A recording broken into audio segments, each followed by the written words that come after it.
Hello and welcome. Pull up a chair, grab yourself a pint and a pack of salty nuts and come and join the All About the Balls table for another half hour, probably 45 minutes knowing us, chat and banter about the week's sport. It's me, Ollie, and it's my two very good-looking, very well-informed co-hosts, Gareth and Boise. Lads, how are we? Yeah, good, thanks. You both. So for those who don't know, we record via like a video conference kind of thing online.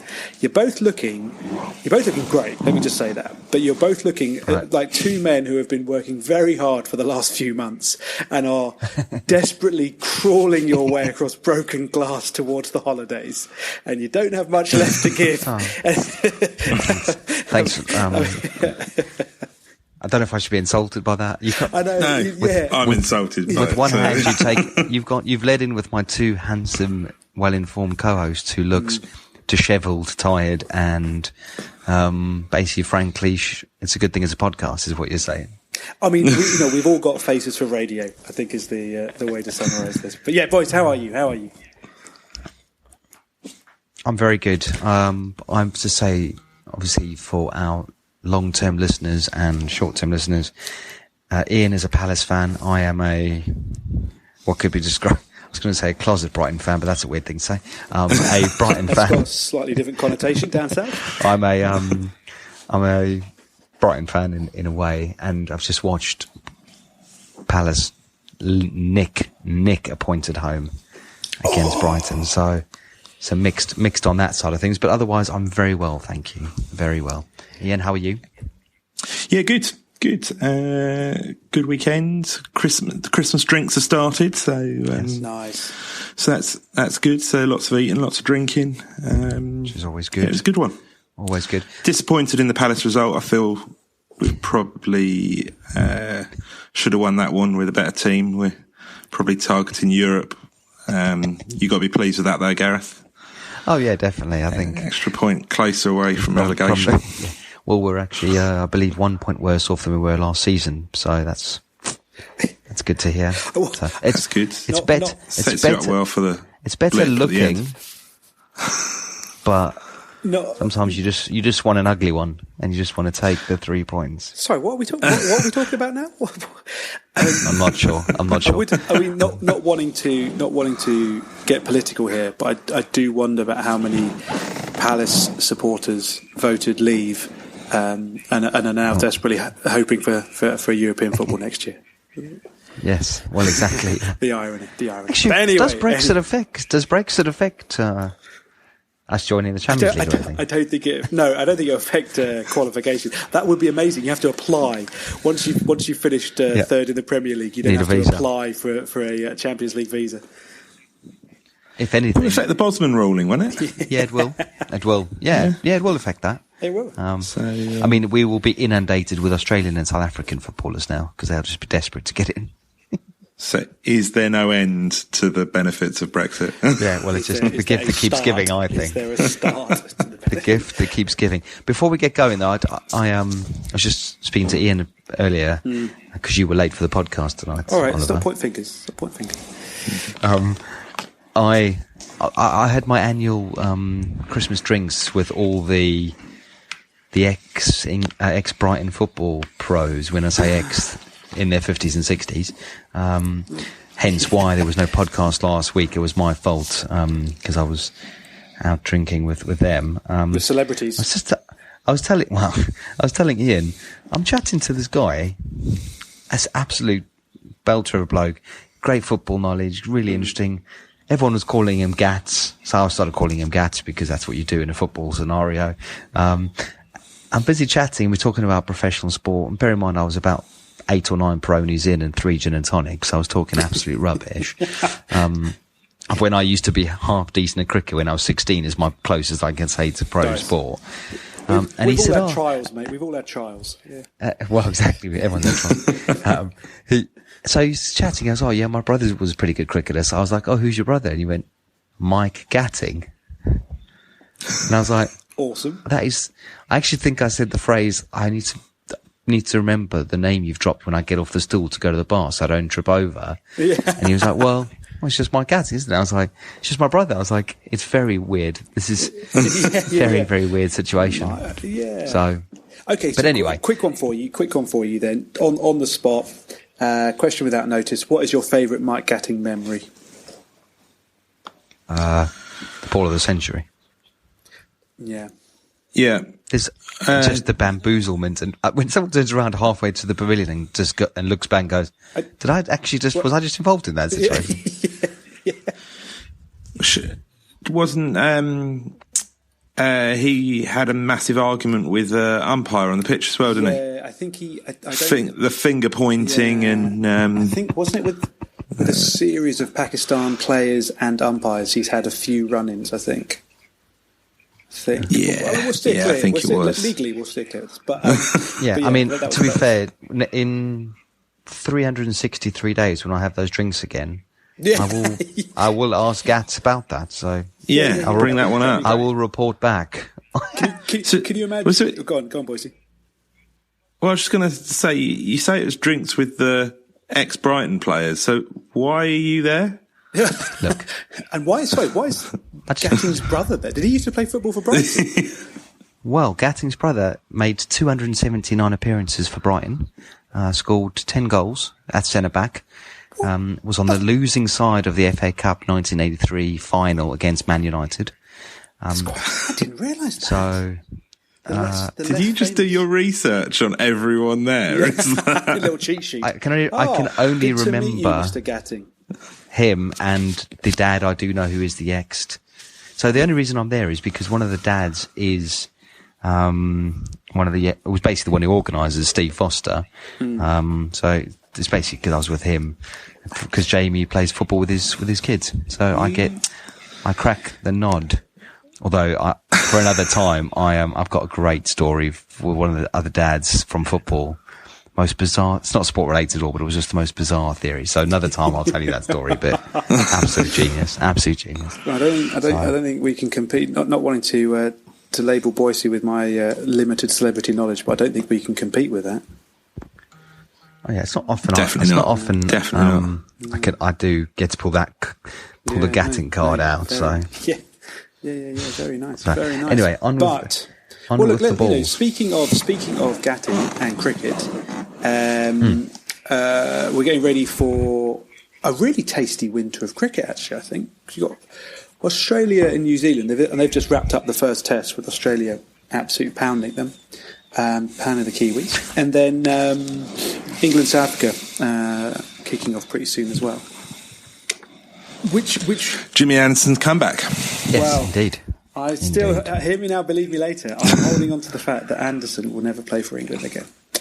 Sad, I know, but it's not going to happen. Boise, do you follow him on any of the social media platforms?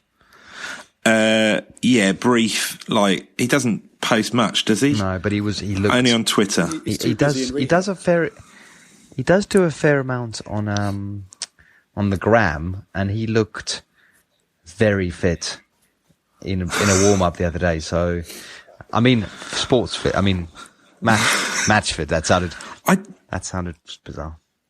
I did see a video of him practicing just bowling, and the speed with which he runs up to bowl is incredible. I wondered whether I would actually be able to run that fast normally, if, like, flat out. It's incredible. Let alone worry about releasing a ball accurately at the end of it. Exactly. It's actually, I've just got an incredible visual of you just literally sprinting next to Jimmy Anderson, and he runs up and just moves one outside off stump, and you just run like that. Still running down the wicket. As the batsman just stares at. Exactly. Incredible. You're in full lycra and running spikes with starting blocks, and Jimmy's just literally marking up on the ball and just running. It's just this incredible. I'd pay a lot of money for. I would do. I mean, it's not. It's a very different charity event compared to Brian Habana racing a cheetah, as opposed to Boise racing Jimmy Anderson in his run. I'm in. Ollie, you're in charge of social media. Could you tap I will challenge Jimmy. James Anderson to a sprint off with our co-host. Ian. We could make this really big because look, he's not going to reply. Let's be very clear. And then we'll start like hashtag Jimmy runs scared. And get that trending. Run, Jimmy, run. Run, Jimmy. Run.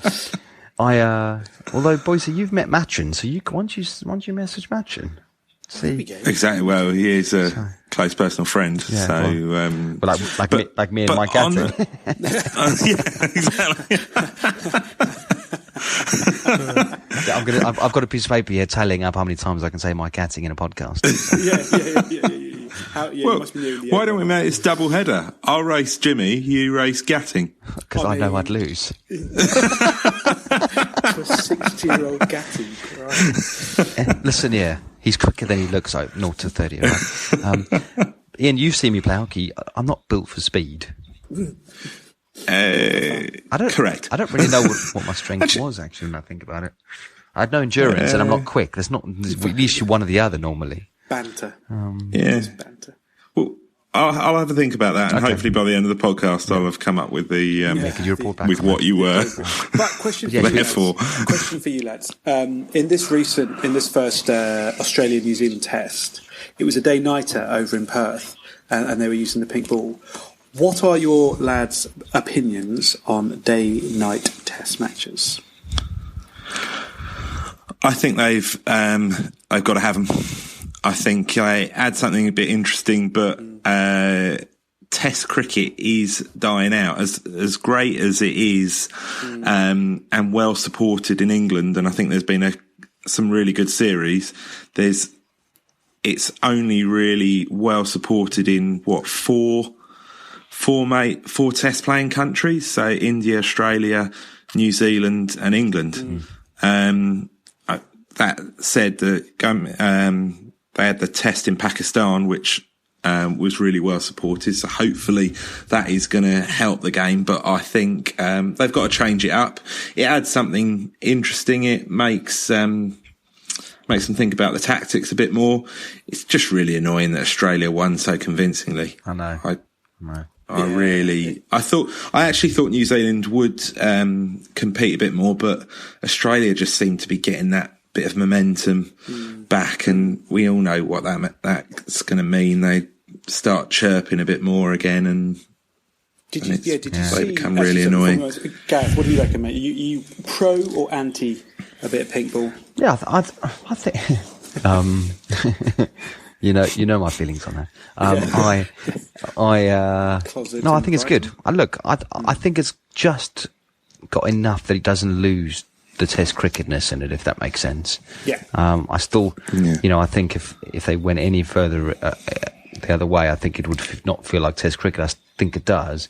It just feels like they've started late because someone was stuck on the M25 or something. That's all it feels like. It doesn't, that the whole tour bus was stuck or something. But I still think it's Test cricket-y for me. So I'm voting 2 thumbs up for day night.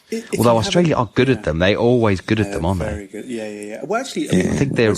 It wasn't Anderson and Broad when in the last Ashes series down in Australia, didn't have a day nighter in Adelaide or something, and that evening session, that ball really starts moving around. If you can have it, so you're bowling in that evening session, you can pick up a good handful of wickets. Yeah. Do you know what would have been interesting to watch in the day night? Mike Gatting. Just joking. That's my last time, I promise. Carry on. Sorry, Ian. You were going to say something quite insightful there, I think. No, I don't. I just think it adds something to the game, and I think it makes you think. And I think what we'll actually see is a change of the way people will play. I think that you'll see a lot of teams trying to accelerate as the night draws in to maybe just think, right, we want to have a bowl under the lights and put them under a bit of pressure. And that could be really interesting in the end if you see teams, rather than blocking out, just going for it so that they can get on and have a good session that's true. at the openers. So I quite like it. I don't know if you haven't checked it out, have a look at any kind of the YouTube highlights from this test and see Mitchell Starc. He looks in pretty good nick at the moment, actually. Like, he's screaming in, bowling very quick and bowling quite short as well. Like, some of the New Zealand tailenders in particular were getting absolutely peppered by the short ball. And there was something. How much of this is just down to Aussie conditions, though? Oh, I mean, it's the WACA in Perth, isn't it? So it's a pretty quick, bouncy pitch. I don't think there's anything to do with the day-nighter, but just down to the Aussie wicket itself. But on that, I don't know if you saw, there was a match played at the MCG about a week ago, maybe 10 days ago, and the MCG is going to be the famous Boxing Day test, and they had to abandon the game because batsmen were getting absolutely destroyed by the ball. Like this ball was hitting people up in the chin off a good length.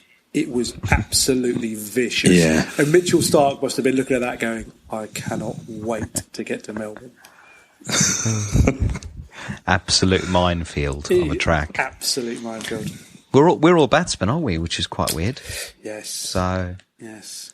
I thought you bowled, didn't you? All-rounder. As well? Yeah. Genuine all-rounder. What number did you come to bat, lads? I opened. An opener. A brave opener. What were you? Me, I was 4. Very much like right, typical. Let's I see thought that would let's be see off the openers. I'll come in when the Tommy Trundle or the part-time spinner is daring to turn his own off. Get my eye in, and then the quicks would come back and the ball would be soft by then. I'd be like, "That was easy, mate." Absolutely. I am at school. At school, I was the Joe Root in terms of that. I threw my toys out the cart because I didn't want to bat any higher than 5 because I knew our top 4 were not great. We had a good opening bat and the other 3 weren't great. They won't mind me saying. Well, they probably will, but anyway, they don't listen, so it's fine. But yeah, I didn't want to get in. I was getting pretty bored of getting in the first 3 overs every bloody match. So I threw I batted 5 at school, but then when I played club cricket over here, I had an excellent opening bat, so I batted 3 because I took the chances. Nice. Although I don't ever feel, Ian, that we fulfilled our potential as a batting pair. I was going to say I don't remember us batting that much together, and but we planned some bloody good nights out in the middle. I'll tell you that much. Exactly. Every time we were the worst at cricket, like in club, weren't we? Because just every time we go to the middle. Instead of talking about the run rate, we'd be like, so what time do you think we're going to finish up? We got to get to Clapham tonight. What are we going to do? And so and then in the field, in the field, we were banned from fielding next to each other. Because apparently we weren't taking it seriously enough. Wow. I don't think there's any apparently about it. No. Never drops a catch. This is the occasion. This is the occasion you do need a captain in cricket to stop. Yes. Well, yeah. Exactly. It's the only time when you really need a captain. So speaking about batsmen, Labuschagne. You sent an interesting stat on the group. What was that in terms of? Is he scored the most? He's now. Is that true? Well, I think so. He scored. If you consider how many runs Steve Smith has got this year, and actually Dave Warner's piled in a little bit recently, but he had his shit summer. Warner.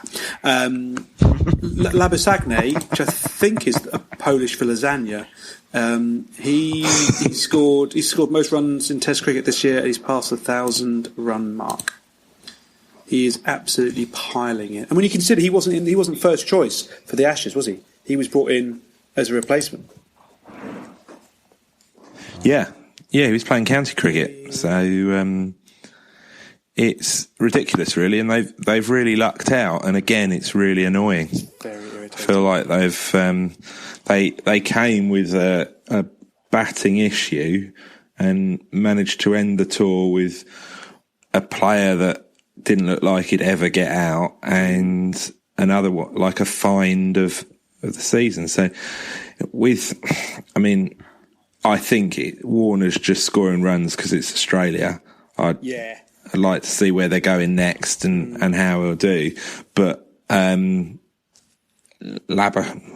Shane and at 3 and Smith at 4 Labs. is pretty annoying. Really, Who's opening the batting for them with Warner? Do you know? Burns, is it Joe Burns? Burn. Yeah, Joe he hasn't. Burns. I don't think he's really done anything special yet. He's rated by a lot of people. Actually, gets a lot of positive chat about him. But he hasn't cashed in yet. Yeah, I think they're Burns for captain. I keep on saying. as I've made it very clear, you don't need a captain. But so that's a lot of chat about Aussie cricket. But England, South Africa, Boxing Day Test. Will you be watching? Well, South Africa's I will indeed, with my turkey curry that I'm going to make. Start that bad boy off early and watch the cricket. Obviously South Africa's now got a new interim director of cricket. That's all got to be Graham Smith. Pete Tong, isn't it? So I think that will be good. They've appointed Mark Boucher as one of the interim coaches on this setup. It's all the old boys coming back. It's amazing. Yeah. So I think it's be interesting to see. Why is it only interim? For who? Both of them. Yeah. To be fair, without sounding harsh, I don't think Cricket South Africa know what they're going to do in the next 12 minutes. Never mind anything further. Right. And I think, having read a couple of articles, it was they had to really work hard to get Smith to even commit to be an interim. Right. You know, and because I think that there was a lot of stuff. He was like, well, because of the politics there, I think he was like, if you won't let me do the stuff the way I want to, I won't even do the interim job. Yeah. And they've given him the stuff that he wants in terms of the decision making, and that's why I think Boucher's come straight in.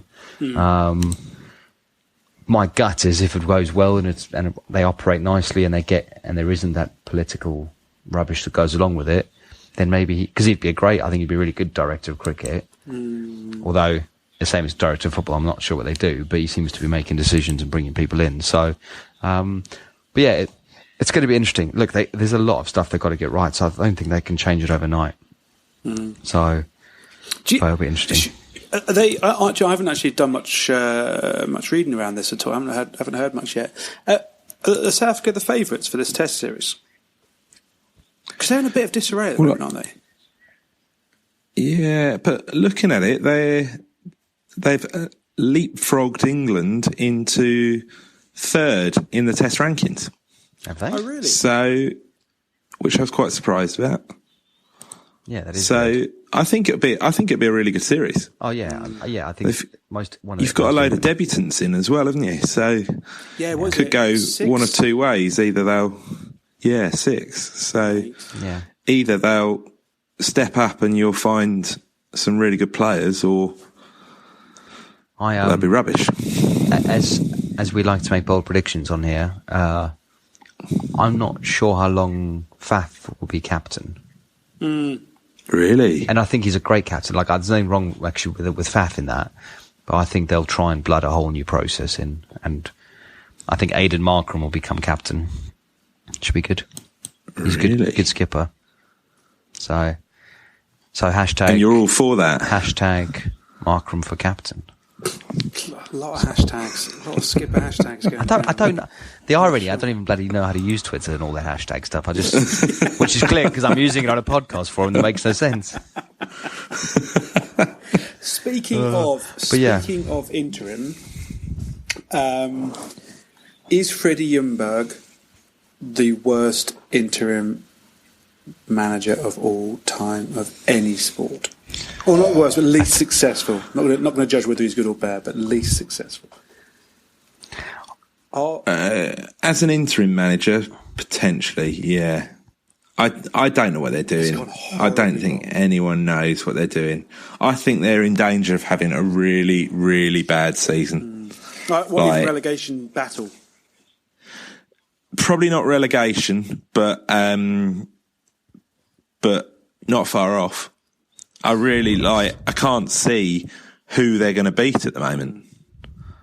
it is a tough league, actually. There's no one that's particularly bad. I don't think you could say they're definitely going down.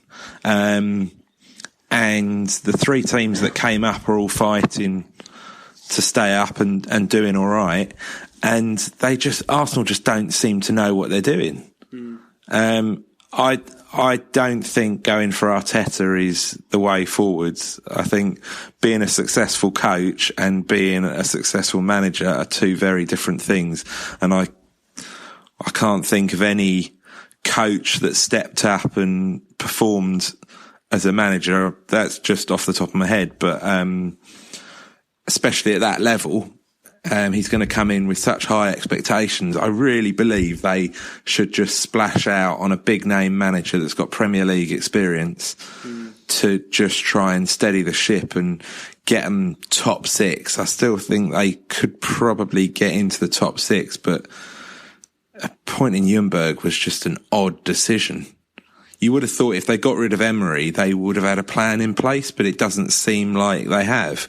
So what were they thinking he was going to do? I don't know. I mean, I think it's so weird. And then it's weird. I think it's weird they've not gone for Ancelotti, because it came out tonight that he's agreed terms with Everton, and he's probably going to be announced on Wednesday. Which I think for Everton is a bloody incredible appointment. Really? Yeah. I mean, the guy's won the Champions League 3 times. You know, it's like, that is a ridiculous appointment, I think, for Everton to be able to get him. It's an absolute coup, and I think it's brilliant. But that he would have surely been. By the way, the mic's off. He should to turn it back on. Should have been. Side switch. He would have been an absolute. By the way, the mic's off. To turn it back on. An absolute. Switch on the back of Google Home. I'd like to introduce our 4th co-host and the source of most of our facts, which is I'm not sure. I'm not sure how. Was that Alexa's cousin or something? It was Google Media. It's like, yeah. Oh, sorry, the microphone's off, by the way. Okay. Sorry. So, if we ever get to live shows, you need to bring that with you, because that's our shredder. You've done the shredder episode. We should so do a live show. Can you imagine? Yeah. Amazing. Well. Anyway. So sorry, that is incredible. Apologies for that. Everton, who are, in terms of points and league table position, Everton is 16th with 18 points. So they are in a distinctly worse position than Arsenal. They are 4 points behind Arsenal.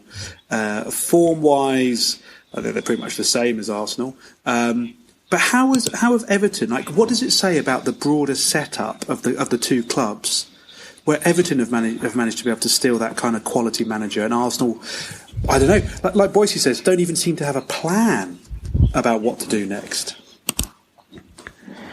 I don't think it says as much about Everton's setup. I think they're throwing money at it like they've done for a lot of things. But I think it says more about Arsenal and the fact that they're not even competing for these names. They should be straight in and have a plan, but they don't. I mean, it seems that they're really slow on any appointment, and you always hear about how they've got a short list of candidates and they're going through a thorough interview process, but it's like, what is coming out of that process? Emery was the last example of it, and he hasn't worked out, and they've sacked him without having an appointment lined up, which is, I think, it's just really odd.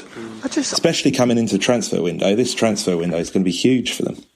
But again, you can't tell me they've sat there and gone, overnight, oh yeah, we're going to get rid of him. Oh, we need to start looking. Should we go to some recruiters and ask them? It's not. You surely have. Together. You should exactly. You surely have. We'll go to HR and then we'll post an advert for a month internally to see if anyone's in. If you don't, surely they go. It's quite quick. The 3, us could go, okay, we think these 5 would be good managers. But I was going to say, without any insight or real knowledge in terms of comparability to what they would have. Surely they go, Ancelotti, okay, he's going to get sacked, fine. They must know what's going on. They must know that's happening. Surely you have agents and people. I just find it bizarre. There aren't actually that many options.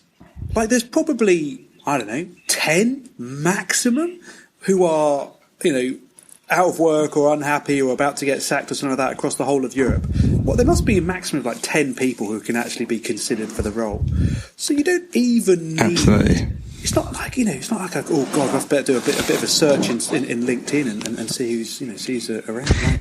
Open to opportunities. But who, okay, so this raises another point. Are they asking, have they done this already and people have said no because of their structure and their lack of backing in the transfer market, and they've gone to Ancelotti and he's gone no.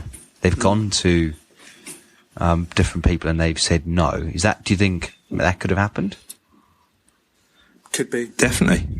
Yeah. I mean, who would want the job at the moment? Who knows they're not massive they spent a load in the summer, didn't they? So have they got the money to spend there? I'm surprised Patrick Vieira's name's not come up more. He's managed at 2 clubs. Okay, he's not managed any big clubs. America and France. The Solskjaer, the Solskjaer story. Yeah, I think they've missed a trick with Ancelotti. But is it just opening up for Pochettino? Oh, imagine spend that. Big, get Pochettino in. Do you think he'll go there? I don't know. Does he have that hate for Arsenal? Probably not. No, I don't mean that in a weird way, but it's not like I don't think it's, obviously for the fans it is, but I don't think the managers, look at Mourinho, he's gone, Chelsea, United, Tottenham, if he'd go to Arsenal without even thinking twice if he thought it was the right opportunity. Yeah, he's very much the high-class escort of the Premier League. He never slept with Woodward, that's for sure. I know that. He never got anyone he wanted out of that one, the transfer. Do you know which managers manage the most Premier League clubs? Oh, hello. Good question. I'm going to go Sam Allardyce. If we say, hey Google, is the mic on? Not anymore. Switch your mic on. Your phone's in flight mode, so I can't help you with that at the moment. We've had a shocker, lads. We've had an absolute shocker. We've had technical difficulties all over the place. But you're right. Sam Allardyce. Oh, big Sam. 8 clubs. 8 clubs. I would love to know his what position in the league were those teams when he got involved? Because hasn't he become a bit of a relegation specialist, like relegation survival specialist? Yeah. The relegation specialist means he would go the other way. He's getting. Pardew's more of a relegation specialist, I think, isn't he? Apologies. He is absolutely nailed. Well, Big Sam took Bolton to Europe. Yeah, he did. What did he do? Yeah. Buy them a coach tour. They were Bolton at that time were quality. Yeah, they were good. And now they're 5th or 6th. They were, I think. And now they're facing relegation from League One. Jeez, that's not good. Just get Big how Sam the mighty have fallen. Exactly. He'll get them to the Premier League in 3 minutes. It's fine, and then keep them there. He's got enough credit. He can just go, let's just have another team in the league just so I can prove I can keep even Bolton up in this league. It's like a really difficult challenge for him, just the levels are going harder. So hang on, moving on from the dire situation at Arsenal, if you look at the table, there are 3 teams, above Arsenal, but 3 teams in the top 10 who arguably are punching above their weight and could be a bit of a glory story. You got Sheffield United at 7, Wolves in at 8, and Palace, the mighty Palace, in at 9. Do we think any of those can stay the course? Have they got enough Viagra to keep it up? Are they going to fade away? I think at least 2 of them will stay there. Go on, bold prediction. Which one isn't? I'd say most likely Palace. Out of them all, I think years of memories just playing through your mind, like every bloody time they let me down. Exactly. We're still going to be in a relegation battle come the It wouldn't be back. It wouldn't be a relegation battle if Palace were involved. It'd be a little bit weird, I think. Exactly. I think Sheffield United might drop away. I know they're playing really well, but I can't. They've done well to get there, I think. Exactly. I mean, I don't know. Although Wolves have played about 97 games already, haven't they? This season. Yeah, they've played 8 games more than everyone else. Really? And they're through in the Europa League or something. Europa League qualifiers and. Yeah, so maybe actually that will work in our favour and they'll drop out, which would be quite good. So I mean, it's going to be interesting. So, but I'm not convinced Arsenal will take one of those spots. I think it'll be really tight. I think there's someone's going to put a run of wins together and break into the top 10, but I'm not convinced it'll be Arsenal. So, Did you see the Champions League draw today? Yes. Who's any ones that you think will be surprises or upsets? Or Man City, Real Madrid is going to be the standout game, isn't it? Yeah. It wouldn't. Man City, the favourites there, aren't they? Yeah, I think so. Thinking that must be for them. Did you watch the game yesterday? The Arsenal game. Kevin De Bruyne's first goal is just the finish was just ridiculous, absolutely ridiculous. It was that bloke when he's in the mood is just something, insane. How good he is. How is he so good? Considering Chelsea let him go, like he's amazing. And Mo Salah. Yeah, just prefers the bleakness of the north. Yeah. Both Mourinho, wasn't it? Mourinho let them both go. Rubbish. So I mean, he really is shit. Do you think all four English sides will make it through?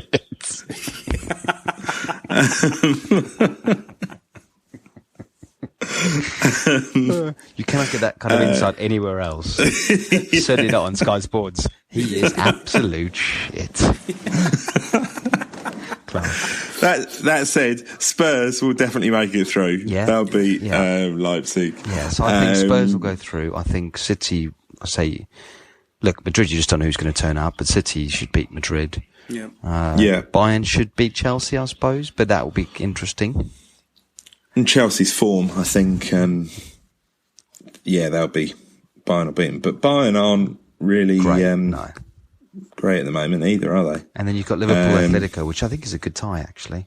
Yeah, I think Liverpool will just sneak that, but only just. Yeah, I agree. Yeah. I think it's going to be tight. Which will allow them to focus on the Premier League and annoyingly win it. Yeah, surely this is going to be Liverpool's first title. They cannot mess this up. Mate, if they do, oh my God. I'll be so happy. Honestly, I'll be so happy. It will be great.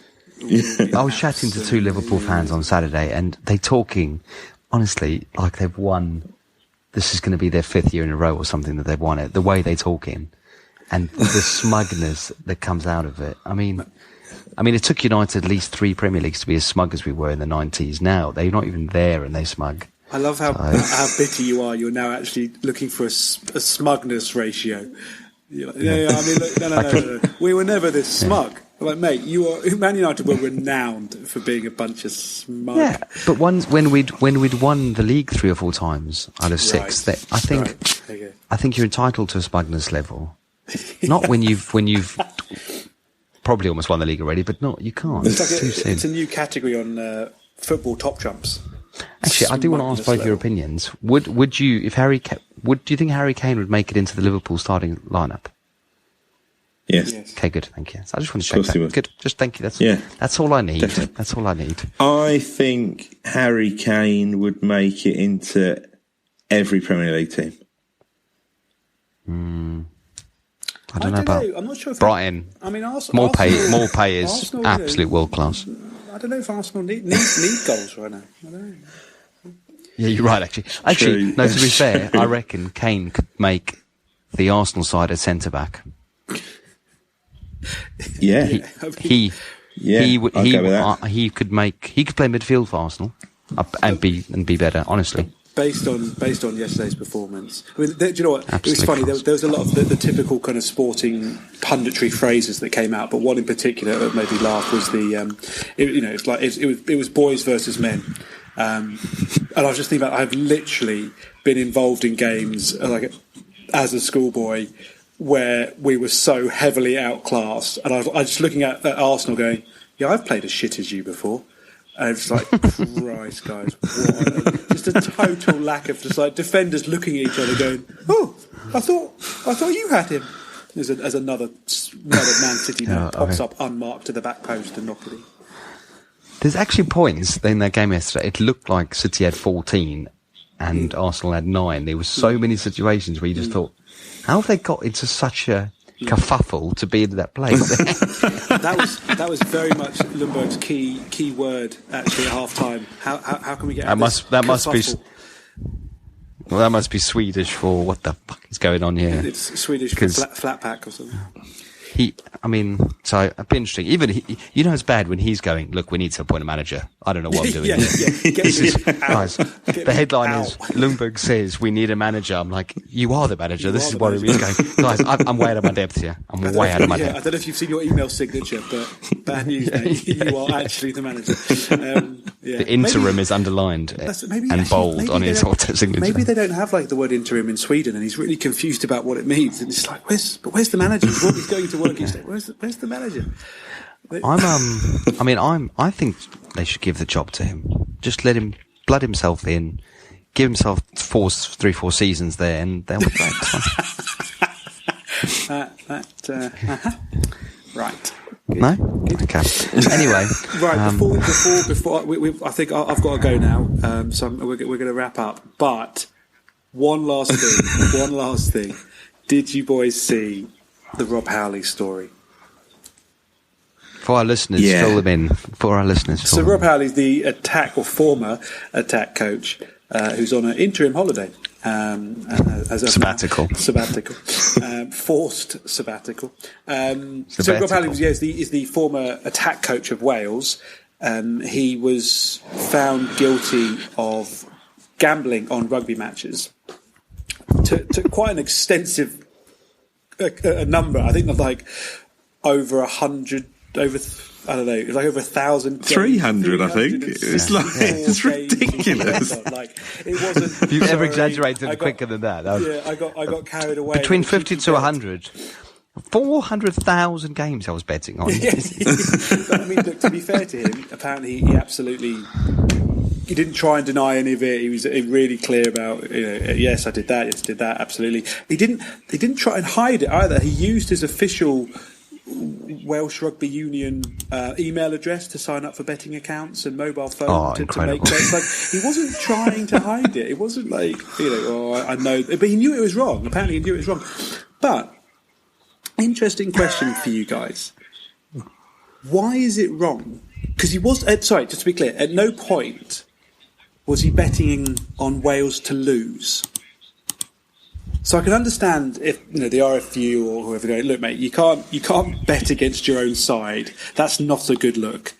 But if he's betting on other rugby games or betting on Wales to win, what's the problem?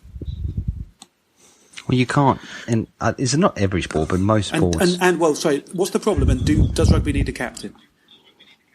A betting captain. A betting captain. But I mean, I kind of get this is like a deliberately sort of stupid question, but like, what's the problem? If a coach is going, I'm going to put money on my side to win.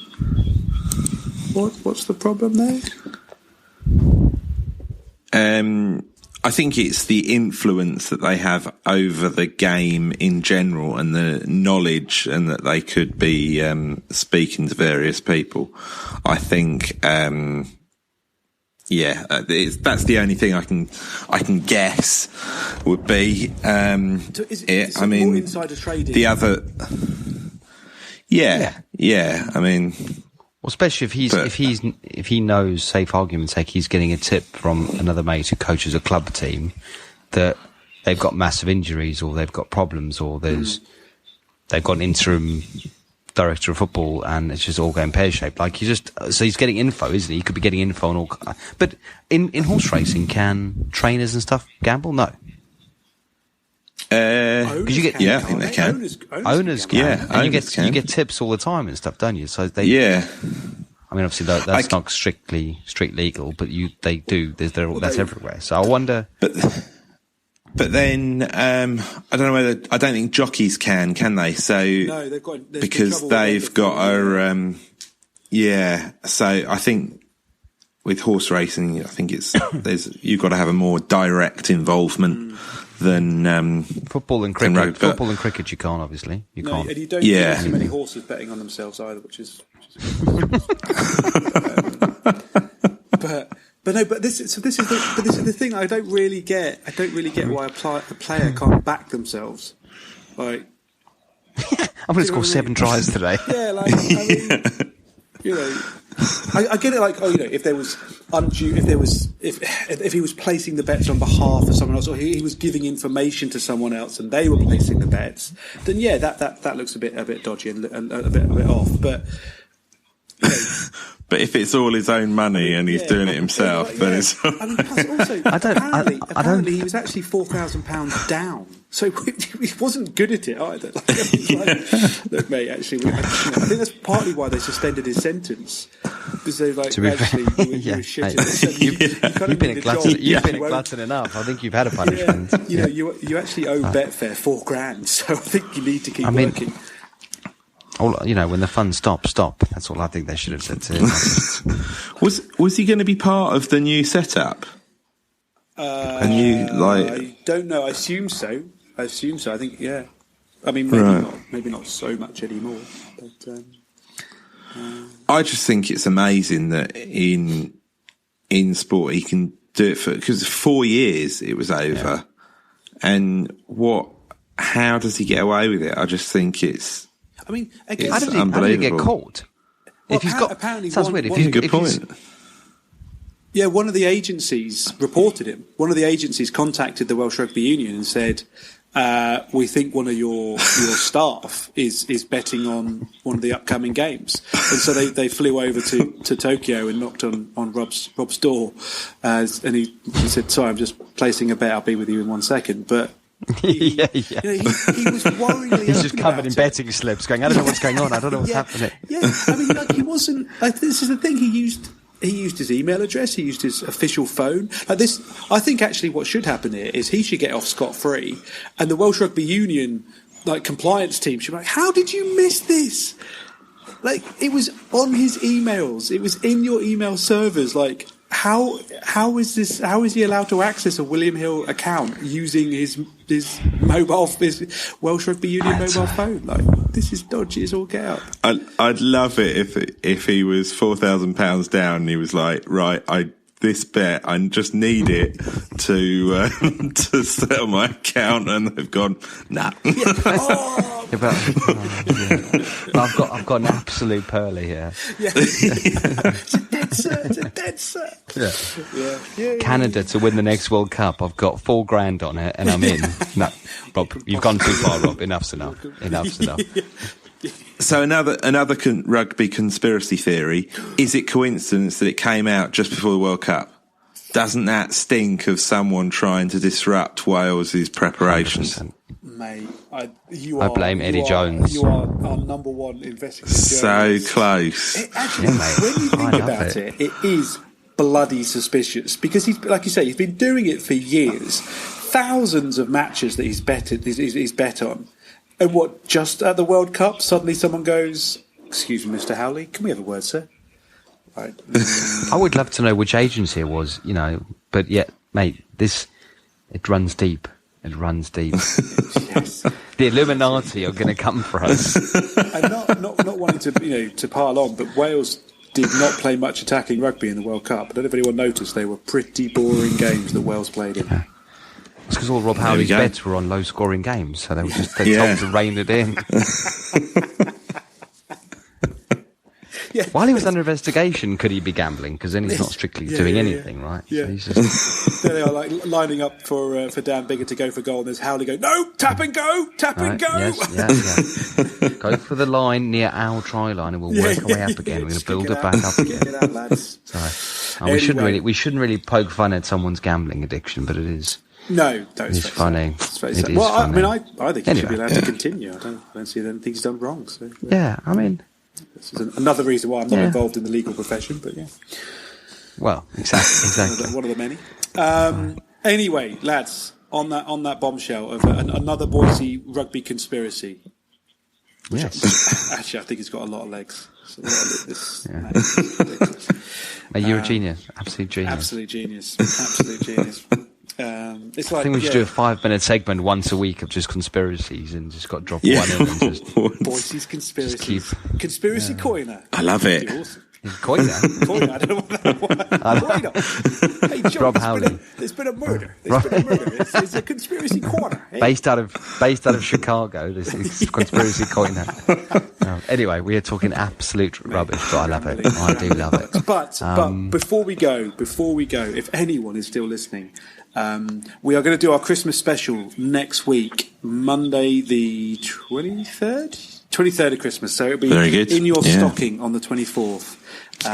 Ready for listening. So we've got a few ideas. We'll shout out about what we're going to do on social media. We've got a few ideas for like best sporting 11 of all sporting players from any sport. What football team would they make? Or if your Christmas dinner was made up of sports people, who would be the Brussels sprout? So we've got lots of ideas. Tell us which ones you want us to do, because we can't do all of them. We'll be here till midnight. But yes, gentlemen, always a pleasure. Yes, never a chore. Well, is that right? Is that the phrase? Yeah. Is that the phrase? We're holding off. Both of you have excellent weeks. Be good. Yes, you too. Swat up for next week's Jingle Bell special. I can't wait. Yes, it will be an absolute cracker of an episode. Oh, he's on fire. I'm done. So, it's amazing. My dad joke's getting worse as time goes on. But anyway, or better. I'm going to leave you there. So, have a good week. Go well. Have a lovely one. Go well. Cheers. Cheers.